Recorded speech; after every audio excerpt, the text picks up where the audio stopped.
হেই everyone, আজ একটা product সম্পর্কে বলি। এটা হচ্ছে ব্ল্যাক হেনা পাউডার। যারা চুলে কালার হেনা করো তারা হয়তো এই প্রোডাক্টটা সম্পর্কে জানবে।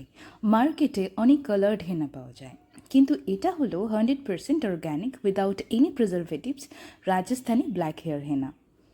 যাদের গ্রে হেয়ার রয়েছে তারা এই প্রোডাক্টটা একবার ইউজ করে দেখতে পারো, আশা করি ভালো ফল পাবে। হেনা অনেকে 15 ডেজে একবার অথবা মান্থলি একবারও ইউজ করেন।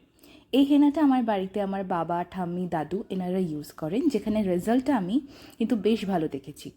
এছাড়াও আমার স্কুলের অনেক ম্যামরাও কিন্তু রেগুলার বেসিসে এই প্রোডাক্টটা আমার থেকে নিয়ে ইউজ করে বেশ ভালোই ফল পেয়েছে বলে জানিয়েছেন। আমার যেহেতু গ্রে হেয়ারের প্রবলেম নেই, সেহেতু আমি নিজে কখনো ইউজ করিনি। আর এই পার্সেলটা আমি রেডি করছি রিয়ার জন্য। ও বসিরহাট থেকে প্রোডাক্টটা অর্ডার করেছে। এখানে 200 গ্রামের দুটো পাউচে টোটাল 400 গ্রাম ব্ল্যাক হেনা পাউডার রয়েছে। তো তোমরাও যদি হেনা ইউজ করতে পছন্দ করো, সাথে যদি গ্রে হেয়ারের প্রবলেম থাকে, তো একবার অল্প করে নিয়ে ইউজ করে দেখতে পারো, আশা করি নিরাশ হবে না। Thank you.